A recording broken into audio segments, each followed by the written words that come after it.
President of Marshall University. At this time, I present Dr. Kopp.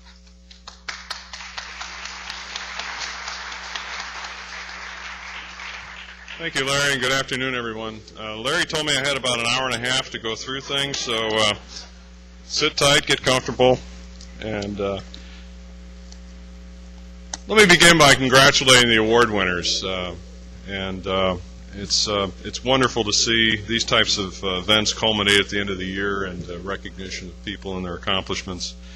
And I'd also like to share with the folks that are retiring my appreciation and thanks. I've had a brief opportunity to get to know some of you anyway, and I know through your contributions you've touched many lives, influenced many students, and there's no greater satisfaction than to look over recent years, past years, and the successes of your graduates, your students, and what they're doing in life. To me, that's one of the most fulfilling parts about being an educator and a faculty member, so congratulations. I mentioned to Larry, I wanted to give you kind of a brief, and I will be brief, update on things that have been happening this year. As Larry indicated, I'm going to be inaugurated tomorrow, so I've been kind of operating without the appropriate aegis, I guess. But there's a lot of things that have been happening, and sometimes we don't take enough time or focus on truly the wonderful things that have been happening around campus, and many of you are a part of that, a very important part of it, and for that I thank you. But let me kind of go through a snapshot here. Obviously, we've done some planning, some long-range planning. For those of you who participated in the process, many thanks. It's been very successful. In fact, when the Higher Learning Commission of the North Central Association was here, they acknowledged our planning process as a model that ought to be studied nationally because it is has incredible outreach and the ability to invite people to participate on a very large-scale basis. And they were going to take it back to the commission and study it.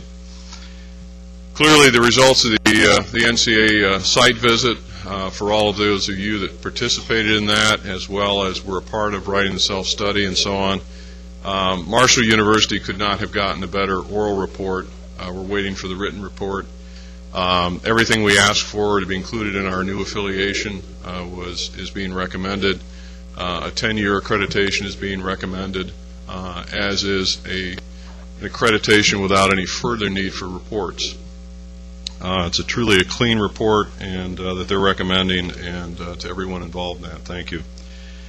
We're doing a significant amount of facility planning. Some of you are involved in this. Those of you serving on the Student Health and Wellness Center project, that's a very active group. We are currently about perhaps less than a week from releasing an RFP. Our goal, and I think it's important to understand the logic here behind this, is to be able to hire an external developer who will come in and not only develop the project but finance it. If we can get the financing outside the university, it opens up some possibilities for us to do things internally with the resources we have, bonding abilities and so on. My hope and expectation is that this is going to be a successful avenue for us. It's been a bit of a new venture, but what it does in terms of opening some new areas of opportunity for us is quite significant. So we'll see how the RFP process works. The engineering program is moving along in terms of the planning and its development, and I'm very pleased the curriculum committee went ahead and approved the BSc degree. We are continuing to move ahead with additional program development in the field of engineering, trying to address needs around the state. This is a program that I think can help Marshall a great deal. Looking ahead to the future of the university, I think the greater successes that we'd all like to see that would lead to improved enrollment, retention, graduation rates, and a variety of other things, increased revenue streams that can help us do more in terms of compensation, will result from the university becoming a destination campus. By destination, I mean that it's a campus that's attractive to non-resident students. It's a place where students can come and get distinctive program offerings that they simply can't get other places. I think engineering falls into that category, and it's one of the reasons I'm very supportive of moving ahead with that program. We are currently in the process, very early stage process, of developing a science, technology, engineering, math academy for K through 12. We have a group of people that are working on this. We are anticipating a small amount of state funding initially, with a larger amount of state funding to come later. We are working on a series of grants, some of them very sizable grants, to help get this program off the ground. We see this as a program that will be a feeder for our engineering program and its development, as well as the other areas of science, technology, and math. And it's a crucial need in the state, it's a crucial need in the nation, and I think Marshall can take a very significant leadership role in this area. We also have a planning group that's in the process of working on a plan, a program statement, if you will, for an applied engineering and advanced technology complex. I haven't seen the final report yet in terms of the program statement, but we are working on that very diligently. External funding this year in terms of federally or legislatively directed federal funding is about $20 million so far this year, and about $33 million in new grants and contracts as a result of grant submissions from faculty. For those of you involved in the Core General Education Task Force, you're well aware of what's going on there. For those of you that are not, there is a task force working on the conceptualization of a Core General Education program. I have not seen a report yet, but I appreciate the efforts that are involved in working that through. Regarding the legislative session, many of you are aware we were able to acquire about $3.3 million in additional state funding. A portion of that is earmarked for the annual experience increment, and obviously our elected officials representing this area were very instrumental in that additional funding, as well as those of us that spent a lot of time in Charleston lobbying on behalf of the interests of Marshall University, our faculty and staff. We did get some relief from the PEIA increases that were projected, and also the AEI funding. With regard to some breakthroughs, this is by no means a comprehensive list. Certainly the work of Liz Murray and Mike Norton in the licensing of and development of Vandalia Research Corporation is not only an important milestone in the history of the university, as the first intellectual property commercialization venture coming out of this university. The symbolic value of that, I think, it greatly exceeds the monetary value, and I commend both Liz and Mike and everyone else involved with that project, including Derek and Justin, students who helped make this happen. The reorganization and development of the Marshall University Research Corporation is a project we took on this year. The benefits of this may not be readily apparent to you yet, but by late fall we expect to have significant progress. The goal there is we want an organization that's committed to service excellence and serving the needs of faculty, and I think there's some significant work and already in progress to try to improve on that, and that's something we're doing kind of behind the scenes while we continue to respond to the growth and grant activity. We just finished an economic impact study of Marshall University on the Huntington area and the Advantage Valley area. Estimates based on the parameters used by CBER indicate that the total economic impact on an annual basis is about $547 million. And I think we're responsible for close to 7,800 jobs in the local economy. So it's a huge impact, and simply a testament to how important Marshall University is to this area and the state. The Office of Admissions has been quietly undergoing a significant reorganization and refocusing to improve prospect management, communication, recruiting, marketing, performance, and yield of applicants. We have a lot of work to do there, and we're going to continue working on it over the summer. We have some real opportunities with the new film that's being developed. We need to take full advantage of that. In the strategic plan signature initiatives, we talk about the Marshall commitment, and I urge you to take a look at that and contribute to what that really means. One dimension of it is a guarantee of a 4-year degree for students willing to sign an agreement that they want to complete their degree in 4 years. We think it's very important to emphasize the fact that students coming to Marshall University can complete a degree in 4 years. Obviously, they can't be dropping courses indiscriminately to accomplish that. But I think the concept is very sound. But I think there's more to that commitment than just simply a guarantee of a four-year degree. So we have a lot of work to do to really flesh that out. We've had a number of championship highlights, if you will. Many of you are aware that the women's volleyball team won the Conference USA Championship and also went into the NCAA tournament.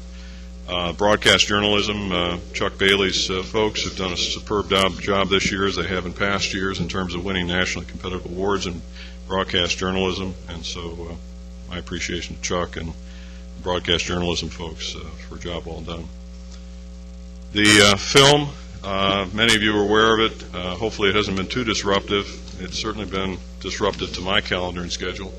But I think in the long run, it's something that's going to be very positive for the university, and I do thank you for your patience and support. It's been a very interesting experience. I think for our students, both in the theater, school theater, and broadcast journalism areas, it's been a tremendous living laboratory for them, as well as other students that have had the opportunity to participate. My understanding is Mark Patton might be on a new career track with his recent acting role. So anyway, I want to thank you for everything you've been doing this year. For me, it's been a very inspiring year. It's been certainly a significant learning curve, but Jane and I really enjoy it here. This is a wonderful university with wonderful people who are very dedicated to the success of their students and the success of this university. And it is truly a pleasure and honor to serve you. Thank you very much.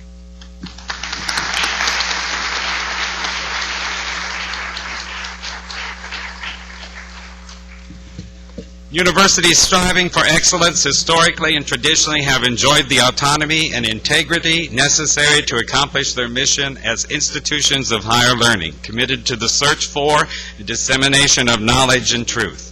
And so it has been and must continue to be at Marshall University. As a corollary of academic freedom, the faculty has the major responsibility for guiding the scholarly pursuits of the university. These weighty words come from the Marshall University Faculty Constitution, and they represent the reason why we have gathered here today, and even more importantly, why we come to work daily on this campus throughout the academic calendar. Learning is a lifelong quest. For some, teaching and sharing that knowledge is an odyssey.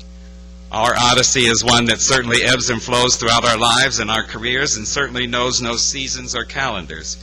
We may be at the end of an academic year and classes may be wrapping up, but the learning, the quest for knowledge is not over by any means. The end of the semester simply means that those who have made the quest for knowledge a career will now have time to travel, complete research, read, write, practice their craft, review course outlines, design new courses, preview new textbooks, all of which will serve to enhance the activity in the classroom of Marshall University, where we all are truly committed to the search for and dissemination of that knowledge and truth. The Faculty Constitution also states that with respect to the general welfare of the university, the Faculty Senate will serve as the major legislative, advisory, and review body of the faculty. It shall investigate, debate, and communicate to the faculty those matters deemed to be in the best interests of the university. While the Faculty Senate as a whole meets monthly to consider matters brought before it, the bulk of the work takes place in the standing committees. It is for their commitment and willingness to dedicate their time and effort to help Marshall University achieve excellence that we now recognize the standing committee officers. And I'm asking Bernice to help me with this.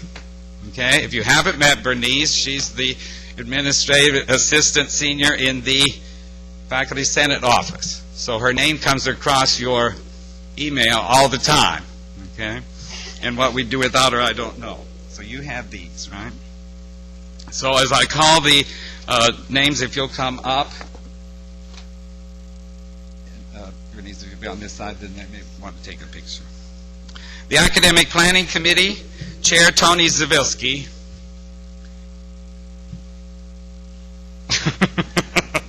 And Secretary Tim Balch.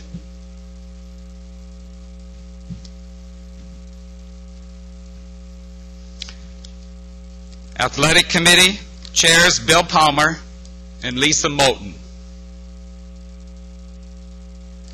Secretary Ron Titus.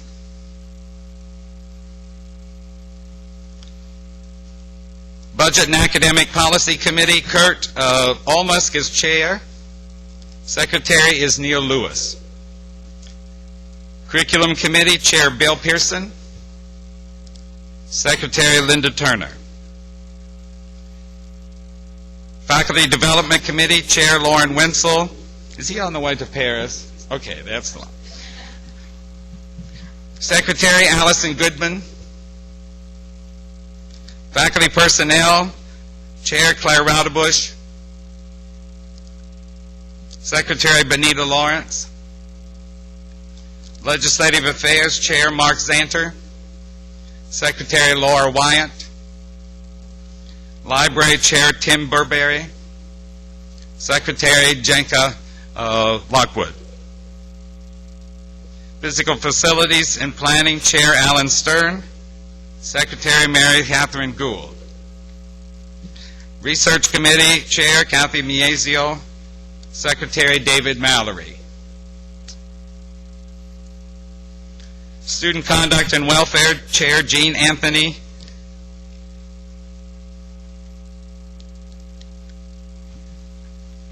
There we go. And Secretary Ari Eluthje. University Functions Committee Chair Dale Shaw. And Secretary Jennifer Sias. We're always grateful to these people because you have served on those committees and you know how difficult it is to get the charges taken care of in a year's time and meet all the obligations. If you want to just make a semicircle so that Rick can...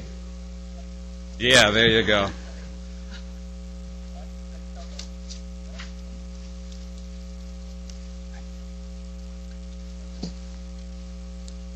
Thank you.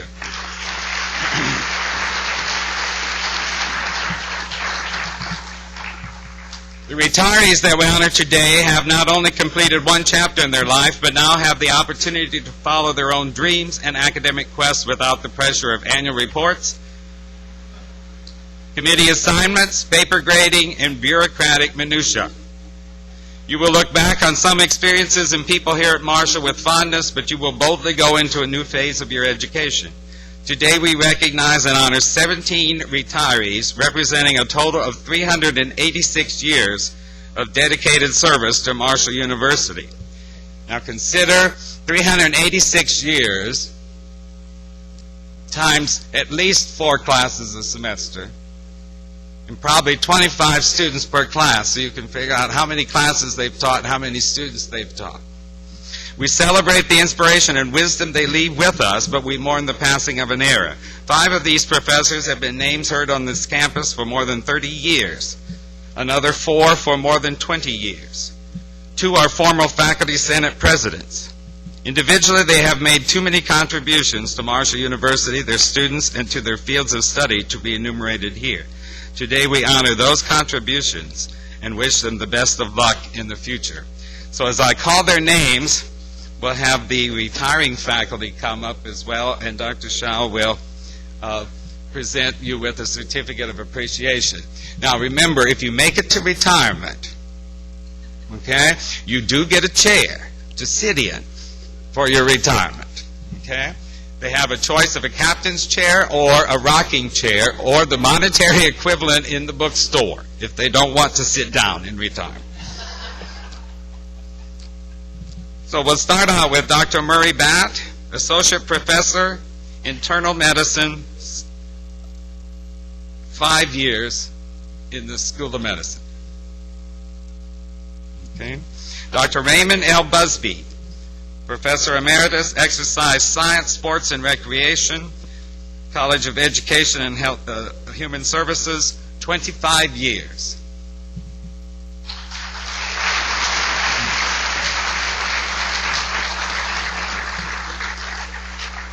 Dr. William Crockett, Distinguished Professor, Engineering, Site, 36 years.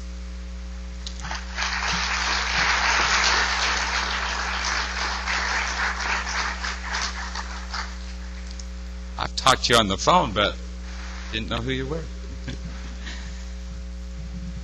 That's it. Mr. William Downs, Associate Professor, Psychiatry, School of Medicine, 19 years.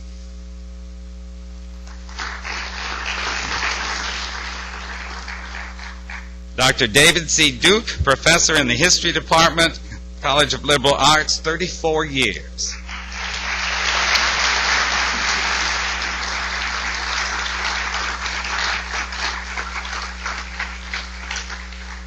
Talking about end of an era, the Dukes both are retiring at the same time. Dr. Rainey Duke, Professor in the English Department, College of Liberal Arts, 33 years.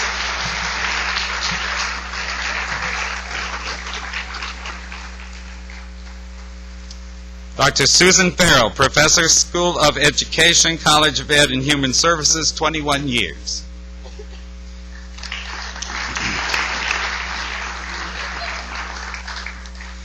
Dr. Bert Gross, Professor, Communication Studies, College of Liberal Arts, 28 years.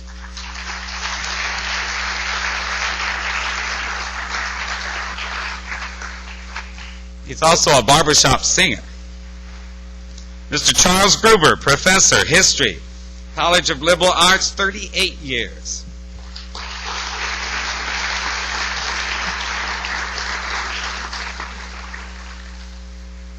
Dr. Dolores Johnson, Professor, English, College of Liberal Arts, 17 years.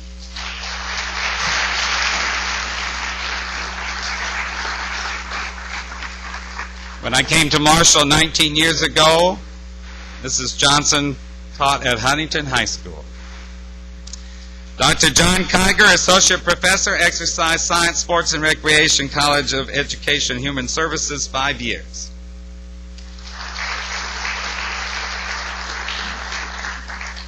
Dr. Paul Lutz, Professor, History Department, College of Liberal Arts, 18 years.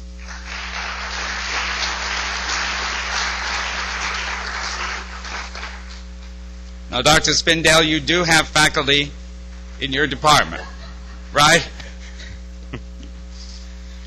Dr. Terrence McQueenie, Professor, Modern Language, College of Liberal Arts, 28 years.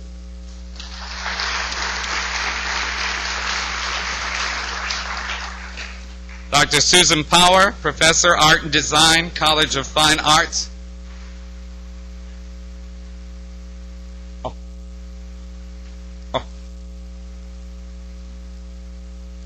Well, there we go.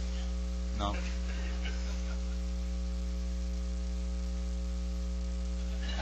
Oops.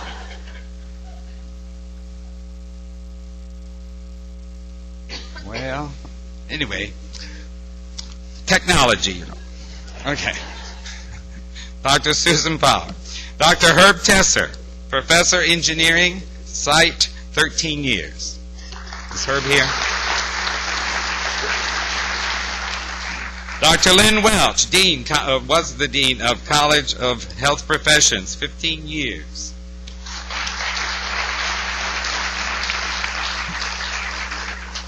And the 17th one is Dr. David Woodard, Professor, History Department, College of Liberal Arts, 36 years.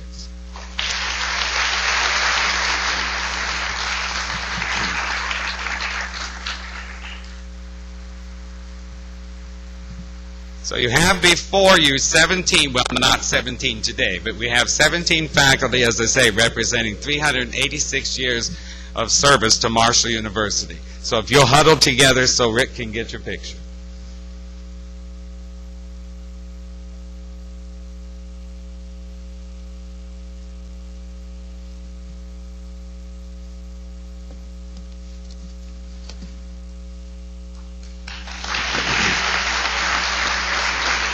Rainey, if you'll stay down here, and Bert, if you two will stay down here.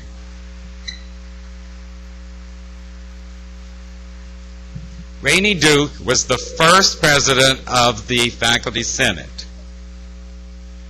Bert, which one were you? Somewhere. Okay.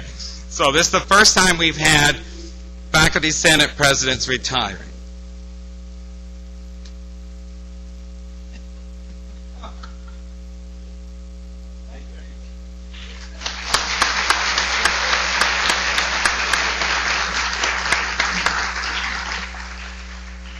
Every year, faculty members are chosen to be honored and recognized for outstanding achievements. These are some of the faculty members that have lit the fire that William Butler Yeats was speaking of when he wrote, "Education is not the filling of a pail, but the lighting of a fire." Our first presentation today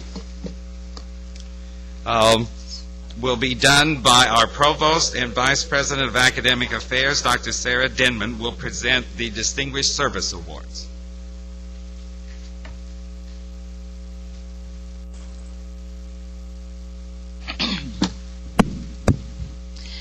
This is always a real pleasure and an honor to be the one who's able to recognize people for distinguished service, not only to the university but beyond the university as part of their role as a faculty member or staff at the institution. I'm going to do them alphabetically in order not to show any bias whatsoever. And alphabetically, Dr. Dan Babb comes first. And Dr. Babb, if you would come down here, I want to talk a little bit about you. And there's a lot to say about Dan Babb, who is in the midst of his 30th year of service to this institution. And one of the people who wrote a letter nominating him actually used the word that he is peerless among his colleagues when it comes to devotion to teaching and students and advising and caring. Well, it's not hard to know that that's true because his students' devotion to him is legendary. I go to a lot of alumni events, and almost always there's at least one, if not more, who will come up and say, "Is Dr. Babb still teaching chemistry?" And what's really exciting is in recent years, the parents have been sending their children to take Dr. Babb for chemistry. So he's had multiple generations. Dan was on the original committee that created the Faculty Senate. And that was a long time ago. I was on that committee with you. He now serves, I think fittingly, as a senator in the Faculty Senate. This is a man who's devoted his life to teaching. He helped to develop from day one the Society of Jaeger Scholars and has served consistently until the end of last year on the steering committee. He has touched so many student lives, and today we honor Dr. Dan Babb.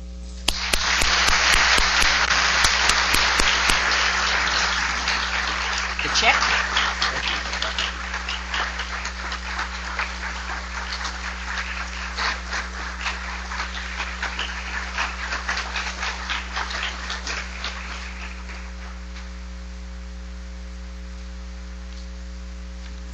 Alphabetically next comes Dr. Elaine Baker. Now, Dr. Baker is on sabbatical, as would be fitting for a faculty member, and she sends us her best wishes, and I told her we would say nice things about her. Dr. Baker is professor of psychology and also the director of the Center for Teaching Excellence. Dr. Baker has defined service at this institution. And it's amazing, as I was going through and looking at so many of the people receiving awards today, how many people were instrumental very early on, Larry, in the Faculty Senate, and true leadership to the institution. I looked at the list of committees that she has served on and chaired, and I stopped counting at about 40. And I'm not talking about ad hoc committees. I'm talking about significant committees that have shaped this institution over the last several decades. More importantly than that, she co-chaired Criterion 3 for the Higher Learning Commission self-study, which received lots of accolades from the team. And a lot of that is due to her dedication to teaching and learning. Even before the Center for Teaching Excellence, Elaine Baker cared about teaching and learning. But she also cared about service, and for 26 years she has served Branches, the domestic violence shelter in this community, in an extraordinary way. She has been given many awards. She has been given social justice awards, presidential service awards. She was one of the outstanding teacher awards. She has won the Reynolds Award.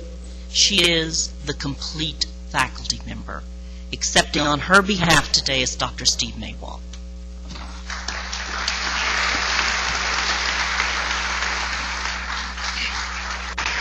And I told Steve Elaine requested we mail her the check. It was supposed to be on the back. If I'd known I was coming up here, I would have gotten a haircut.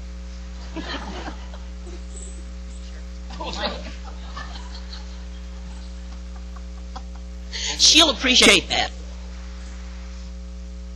Next in the list of Distinguished Service Award winners is Janet Dooley. Where's Janet? Come on down here.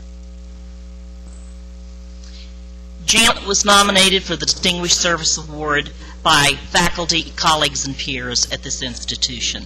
She has been here at Marshall for 26 years, and she has served in a lot of areas of this institution that require a great deal of work, a great deal of dedication, and sometimes very little thanks.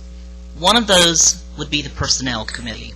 She has served for so many years on the Faculty Personnel Committee, looking at problems, looking at processes, but the one thing that you could count on Janet Dooley was that she would ensure that the voice of the faculty would always be heard, even when it wasn't popular.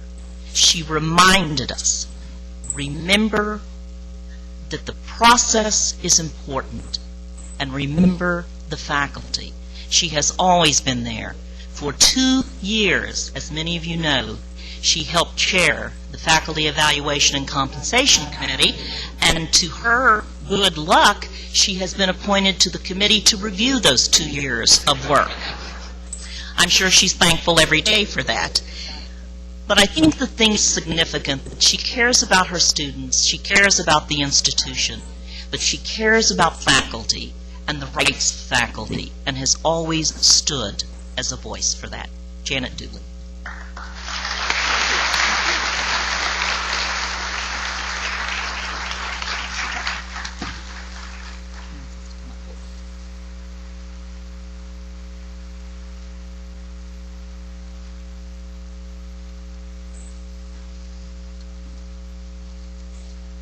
Now, alphabetically, the next person, his name is Alan Gould. And I got to tell you that most people, when you say that, the first thing they'll say is he still here? And we are very grateful that we can say, yes, he's still here. And I will tell you, if there's one person who has left perhaps both a footprint and a thumbprint on this institution's history, probably for much more than a quarter of a century when you think of it in years, Alan. It's a lot of years, Alan. It's a lot of years. It's a lot of years. Can you hear, honey? But he actually came here in 1969. That was the year I graduated from Marshall, Alan. So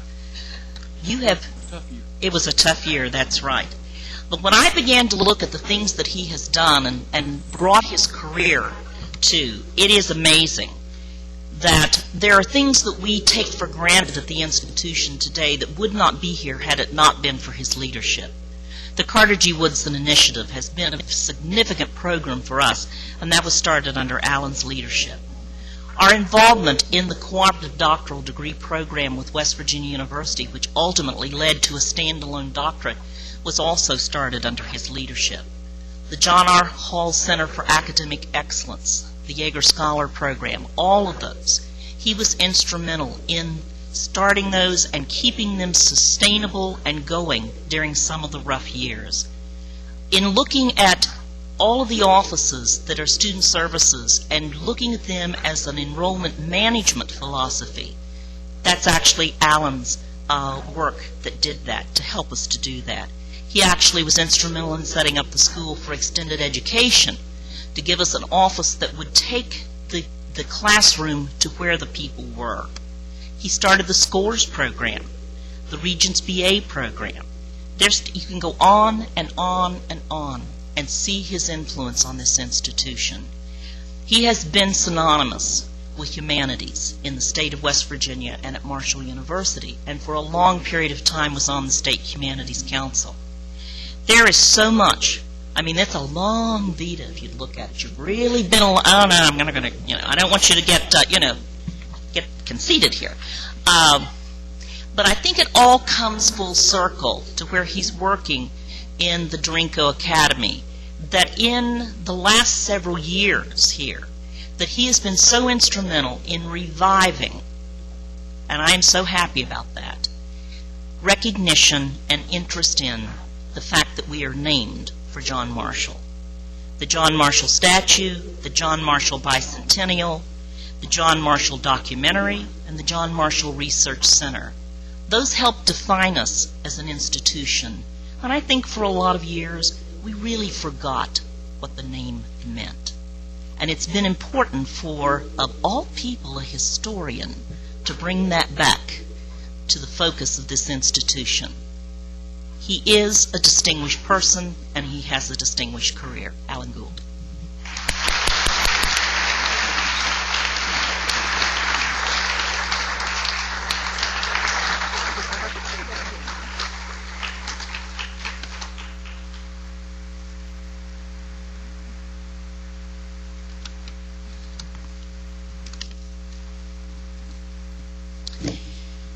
Now, the next person who's going to get the Distinguished Service Award, you talk about when it's your year, it's your year. Well, Barbara Geyer, it's your year.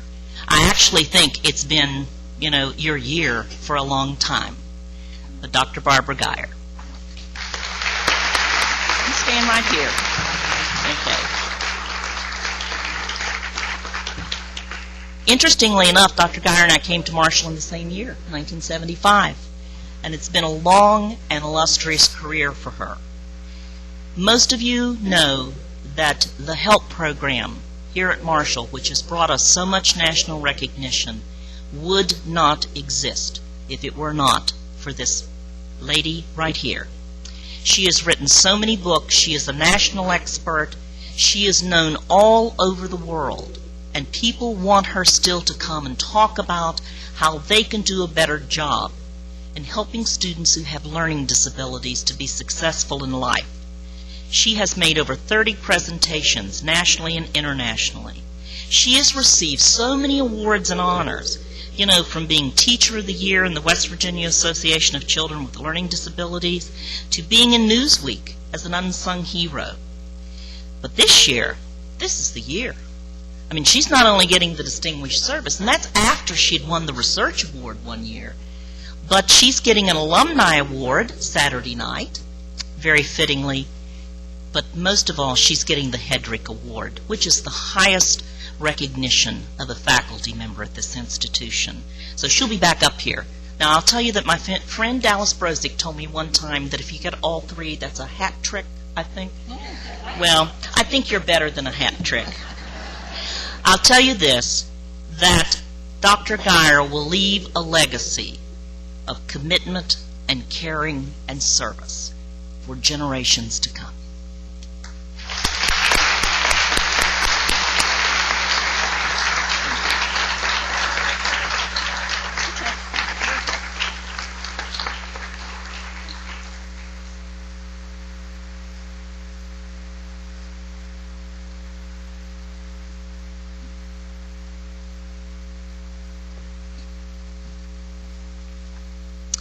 Continuing with people who care about children, Dr. Edwina Pendarvis.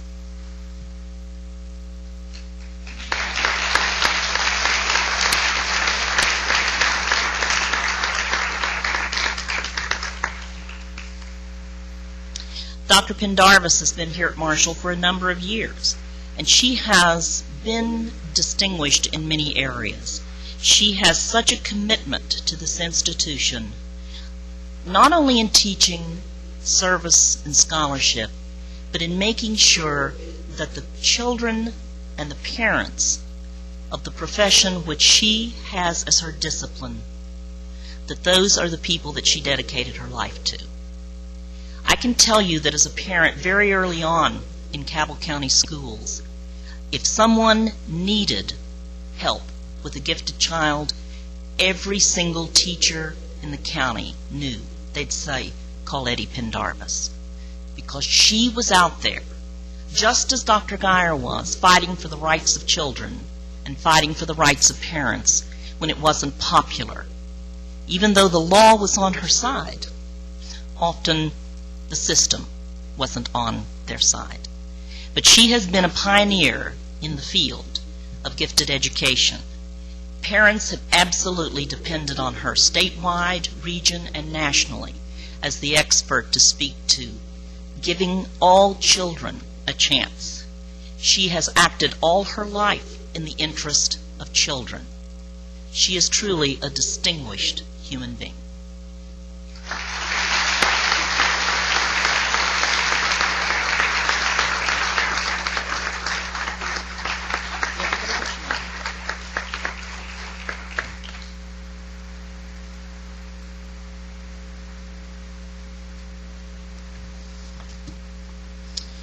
The last of our Distinguished Service Award winners this year is Dr. Fran Simone.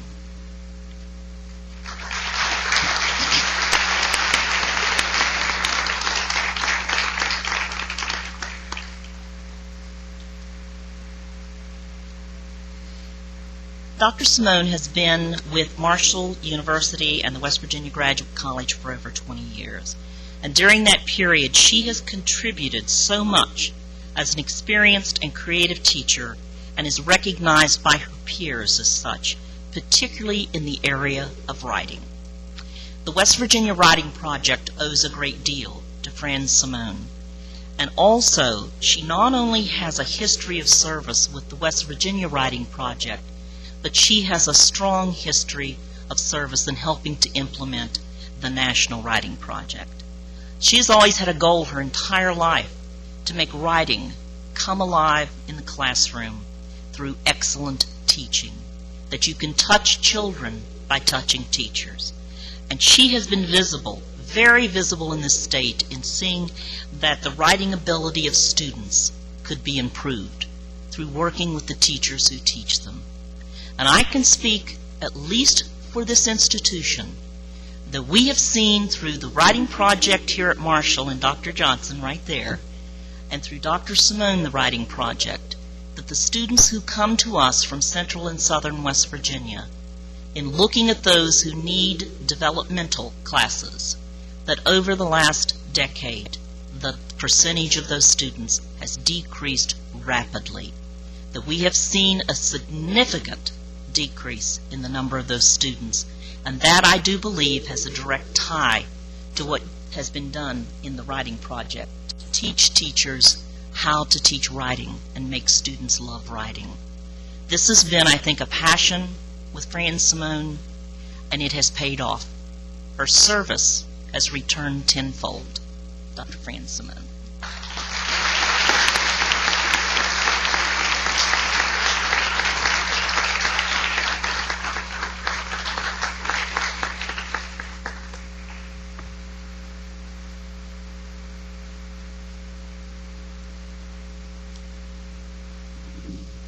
You would take a group shot.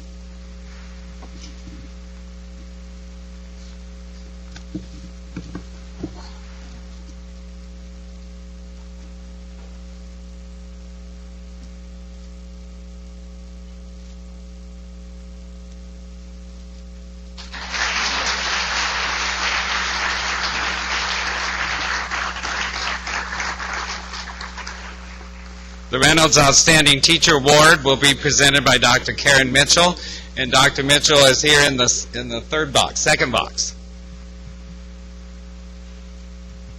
The Reynolds Award? Yes, it works. It's working. The Reynolds Award is the oldest of the campus-wide teaching awards. It was established by Marshall and Shirley Reynolds in 1986 to recognize outstanding teaching. It's presented to full-time faculty who've been at Marshall for longer than 3 years and who've been nominated for the award because of their innovative teaching, their work with curriculum development, and their willingness to collaborate with colleagues on broader teaching issues. This year's winner certainly had no problem meeting any of these criteria. He's helped create and significantly revise courses. He's developed innovative course materials that he freely shares with his colleagues in the world, basically. But the most telling factor here is the resounding endorsement that his students gave him. They detailed not only what happened in the classroom, but the range of ways that he influenced their ability to be successful and productive learners. It's with great pleasure that I present the 20th winner of the Marshall and Shirley Reynolds Outstanding Teaching Award, Dr. Stephen Fish.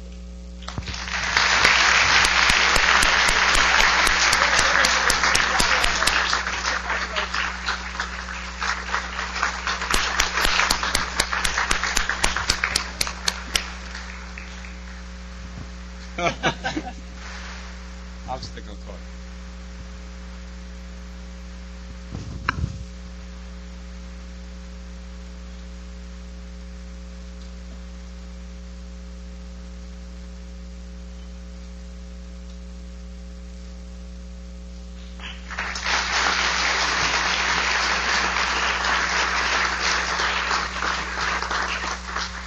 The Pickens Queen Teaching Awards will be presented by Professor Karen Bailey.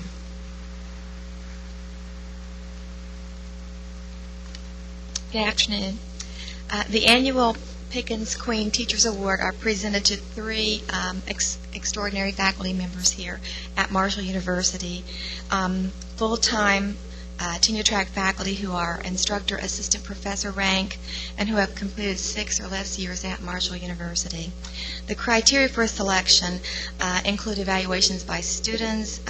They write an essay describing their philosophy and teaching methods, and they have letters of support from 5 individuals who are nominating this individual as well. Finally, after we go through looking at portfolios, we actually visit classrooms and we observe the professors teaching kind of in their own environment, if you will.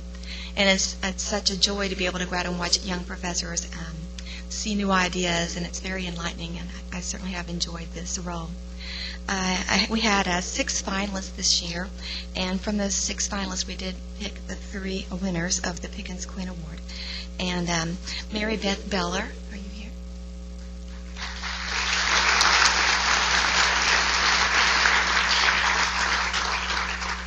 Mary Beth is with the political science department. She's a political science professor.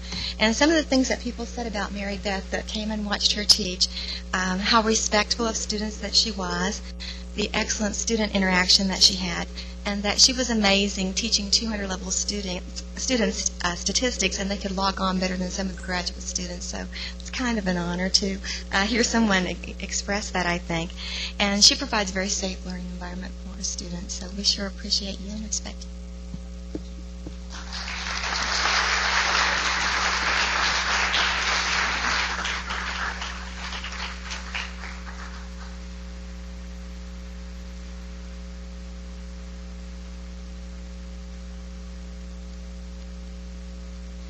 Again, in no specific order, our next winner is Darlene Daniker.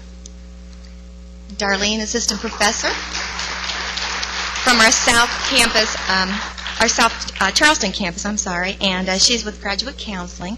And Darlene also was a joy to watch, and she really is very inspiring in the classroom and motivates her students to think outside the box, puts them in real-life situations, brings a lot of her work background to the teaching environment, and she does challenge her students then to think critically, facilitating learning in a very quality learning environment. And so we want to recognize Darlene as well.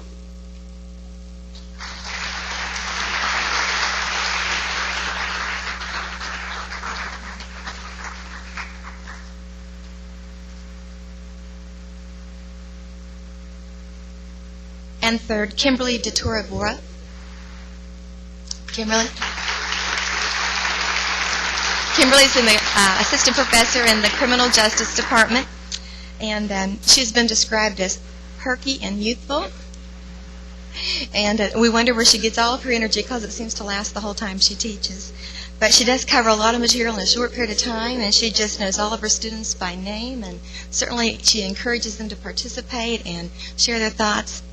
She has covered a wide range of topics in just an amazingly short period of time. Exemplary as a professor, and we do want to acknowledge that she is an exemplary teacher as well.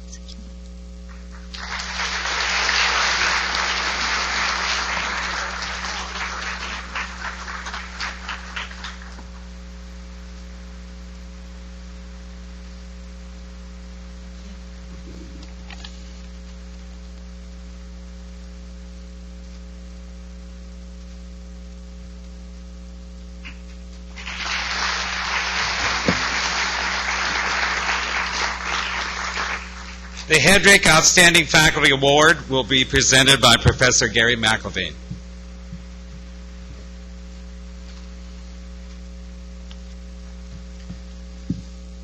A couple of quotes that I ran across I'd like to share before I start. The first one is a quote that really reflects what I believe what happens when a scholar becomes a teacher. And here's the quote: "It must be remembered that the purpose of education is not to fill the minds of students with facts. It is to teach them to think." By Robert Hutchins.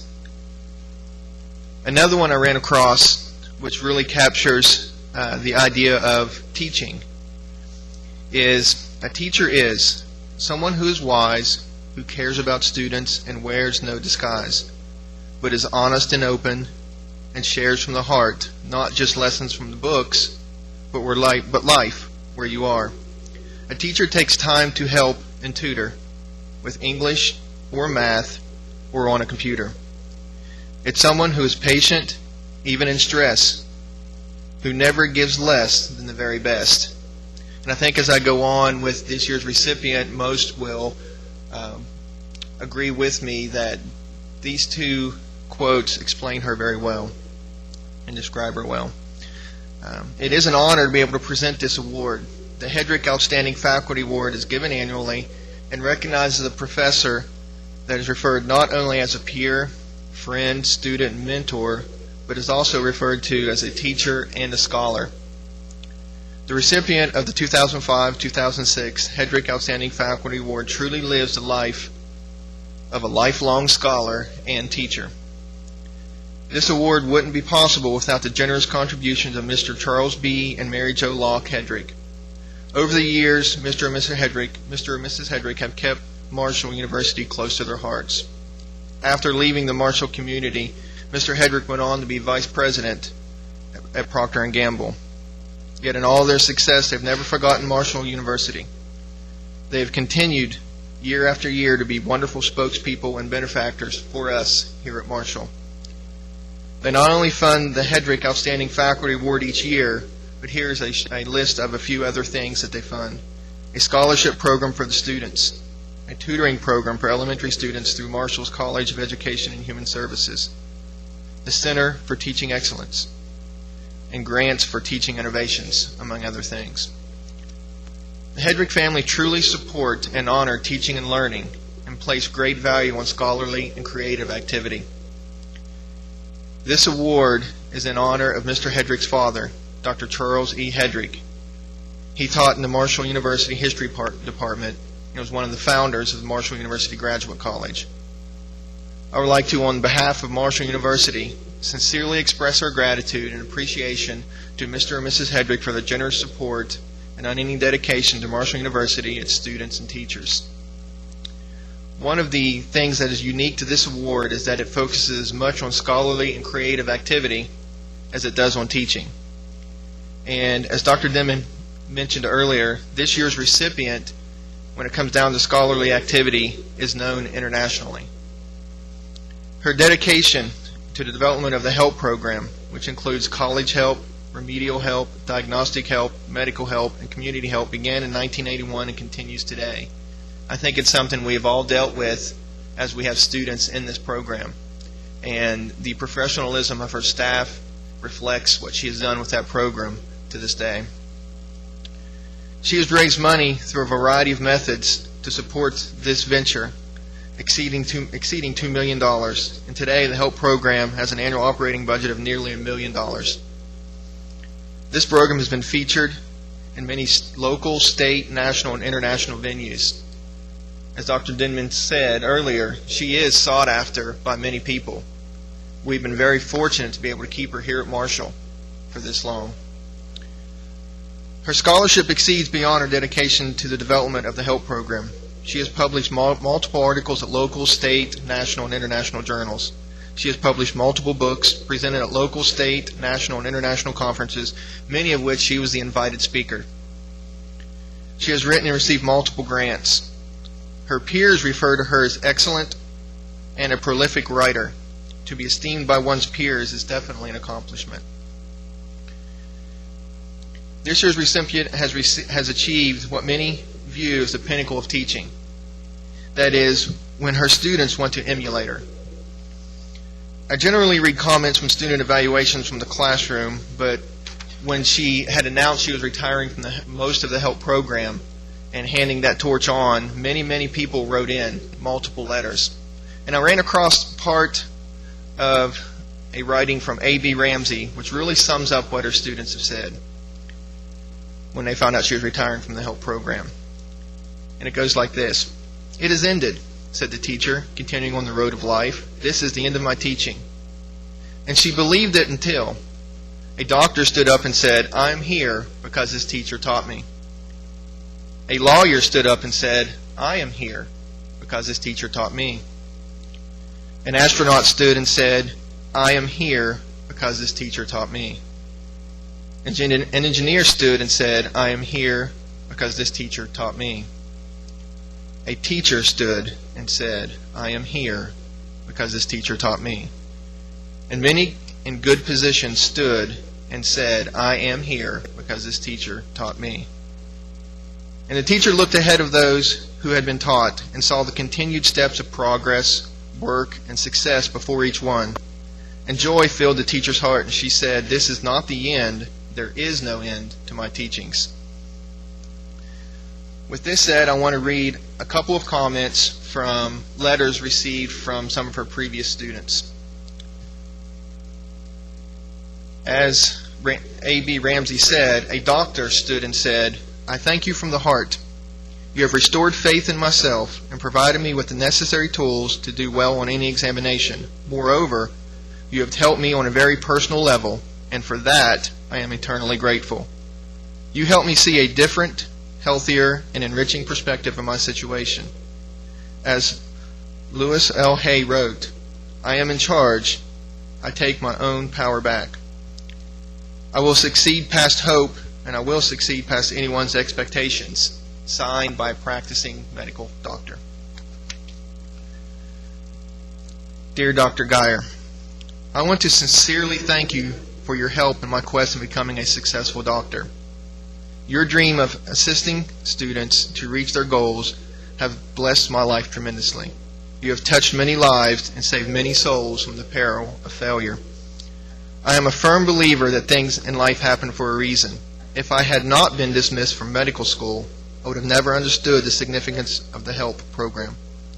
Nor would I have met you, your outstanding faculty and staff, and the wonderful students in my class. One of my former classmates asked me if the program was worth the money. I said no. The value of this course cannot be measured in dollars. Rebuilding one's self-esteem, finding the answer to the lifelong question of what's wrong with me, gathering important skills, and not only passing standardized tests, but in dealing with human relationships. No, the only commodity which could pay for this program is love. I love you, Dr. Geyer, for opening closed doors, for healing old wounds, for allowing me to discover within myself God's gift of love within me. The only payment that I can give you is a promise that I will apply the skills I've learned in the HELP program, and I will teach others as you have taught me. Another practicing physician. Dear Dr. Geyer, you have taken so much of your time just to work with me as if I were special from anyone else in the center. To know that you think that much of me means so much. I'm just so glad that I will be graduating before you retire from the HELP program, because no matter what, you will always leave a profound impact behind. Another student wrote, I really started this whole process reluctant to admit any learning disability. To me, it was a failure and shameful until the day I met you. And you began not only teaching us, but also healing our souls from all the hurt and pain these things have caused us. I don't think you know how significantly you touched such a reluctant person who, in stubbornness, refused to admit any disability because of shame and pride. In such a short time, you changed my spirit, and that reflects on the kind, soothing comfort spirit that you possess, which reached out to all of us. I am now a district manager, this previous student writes, for Master Chemical Corporation living in North Texas. with my wife of 1 year and her 5-year-old daughter who reads at a better age than I did at 10 years. I have developed enough insight to understand the true meaning of Po Buddies Nerfic, and now constantly strive to become the best version of myself. I like to think I'm speaking for all of the HELP students, past and present, when I say that we wish you the very best in retirement, and you will always hold a special place in our hearts.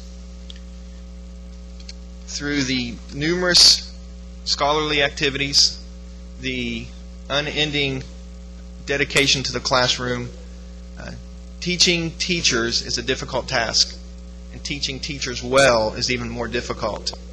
And it is with great pleasure and admiration I present to you both a scholar and a teacher, the 2005-2006 Hedrick Outstanding Faculty Award recipient, Dr. Barbara Geyer.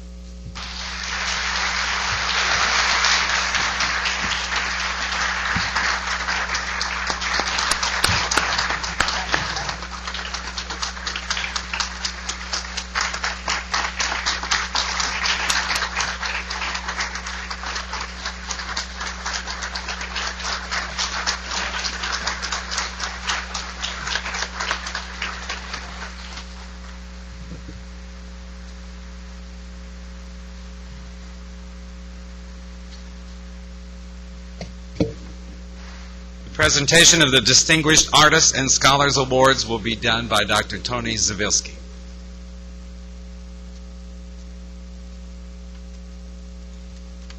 Thank you, Larry. Over the past few years, the Marshall University Distinguished Artists and Scholars Awards Committee has had the unique opportunity to review a little of Marshall University's wealth of talented artists and scholars. Again, selecting a winner from our many talented colleagues of artists and scholars is an arduous task. All are very deserving. And as we generally note, the quality of our candidates, as always, is an indicator of Marshall's progress towards national prominence. This year, the Marshall University DASA Committee has selected Dr. Stephen Banks as a senior for the Senior Category Award.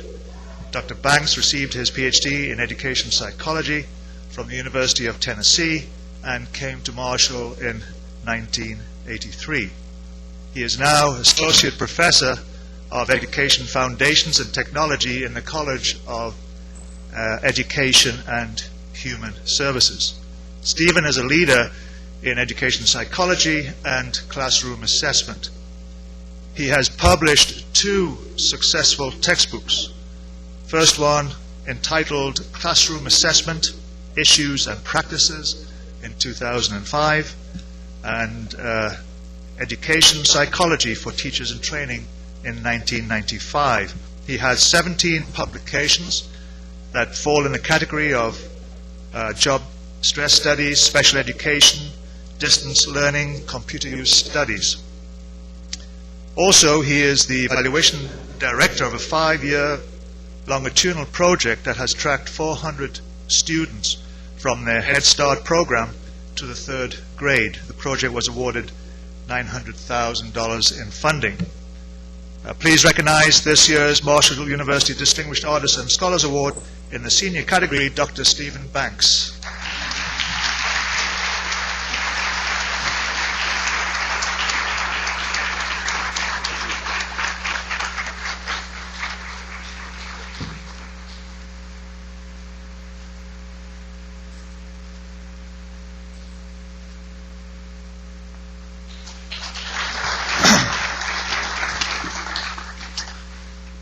Again, we note the abundance of talent in our junior faculty. Indeed, each year, this category is usually the most competitive and reinforces our belief that Marshall's future is indeed bright.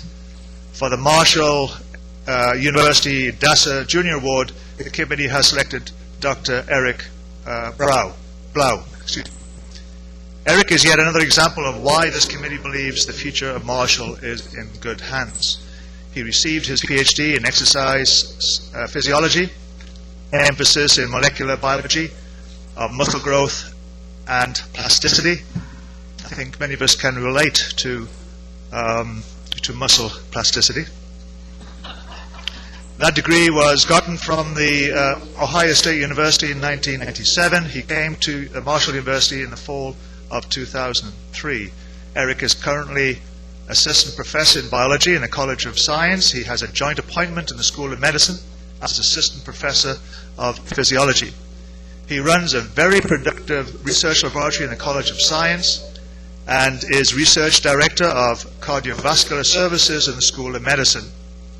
Dr. Blau has authored 3 refereed articles in top journals. Also, he has 3 manuscripts accepted for publication, 8 manuscripts under review. Eric has also submitted 6 grant proposals to the National Institute of Health, 2 grant and aid proposals to the National Heart Association. 2 of these grants have been funded. Also, he was a participant in recent large West Virginia University NSF EPSCoR grant submission. On another field, in addition to the students, many students have commented on his care and dedication in teaching. Please recognize this year's Marshall University Distinguished Artists and Scholars Award in the junior category, Dr. Eric Blau.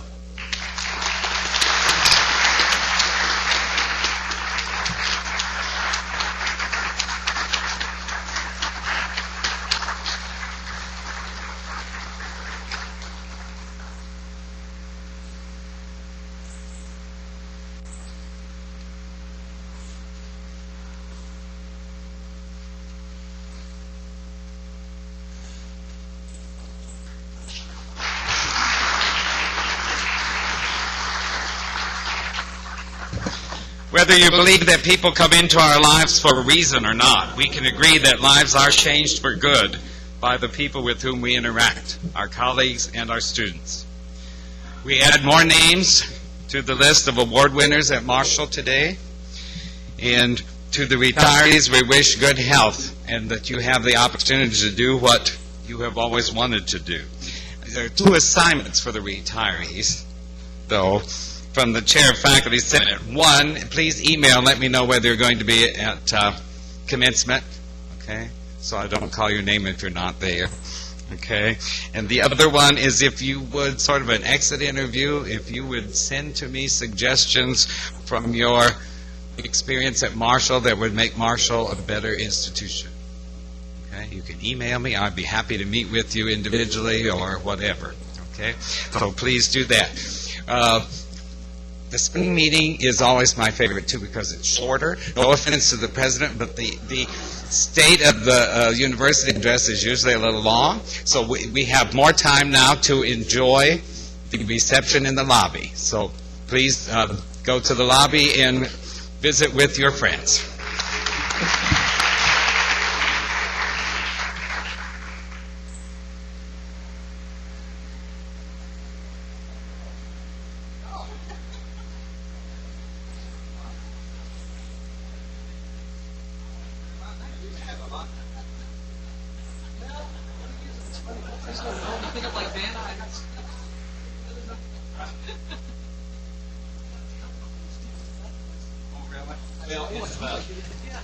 It's the humidity.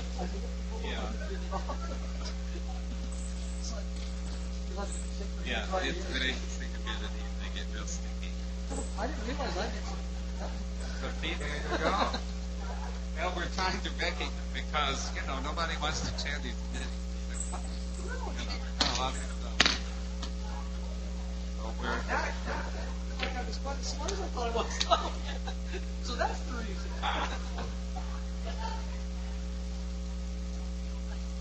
Yeah. That's it.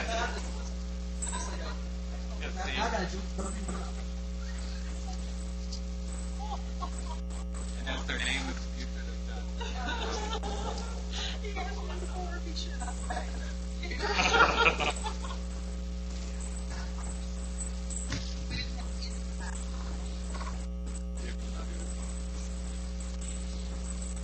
There's nothing under here, so.